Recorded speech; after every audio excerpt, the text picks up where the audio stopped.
పెళ్ళైన మొదటి సంవత్సరం ప్రేమించినటువంటి భార్యను 30 ఏళ్ళైనా ఎందుకు అదే ప్రేమని మనస్సులో పెట్టుకోలేకపోతున్నాం? మనం శరీరాన్ని ప్రేమించాం, ఆవిడ మనస్సును చూడలేదు, ఆవిడ తత్వాన్ని చూడలేదు, ఆవిడ సేవను చూడలేదు, దేన్ని చూడాలి? ఆ శరీరాన్ని చూసాం మనం. అందంగా ఉంది, లేదా కట్నం ఎక్కువ ఇచ్చింది, లేదా సాఫ్ట్వేరు హార్డ్వేరు బాగా సంపాదిస్తుంది, ఇదే ఆలోచన. ఆ సంపాదన శాశ్వతం కాదు, ఆ అందం అసలే శాశ్వతం కాదు. ఆ అమ్మాయికి ఏదైనా ప్రమాదంలో ఏదైనా జరగచ్చమ్మా, వదిలేస్తామా?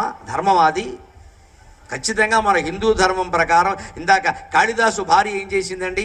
అతను ఏదైనా సరే, చదువు రాకపోయినా సరే, అతనే తన భర్త అని భావించి అమ్మవారిని ఆశ్రయించి చదువు వచ్చేలా చేసుకుంది. కానీ చదువు రాదు కాబట్టి విడాకులు ఇస్తానని చెప్పలేదండి. అటువంటి విద్యాధరులు లాంటి స్త్రీలు తయారవ్వాలమ్మా. మన ఆశయం అది, మన ఆలోచన అది. ఎట్టి పరిస్థితుల్లో వివాహం అయింది అంటే ఏం కానీ ఎంత ఇబ్బంది పడినా అదే భర్త అదే భార్య ఉండాల్సిందే, జీవితాంతం గడపాల్సిందే. అప్పుడే పార్వతీ పరమేశ్వరుల కటాక్షం మనకి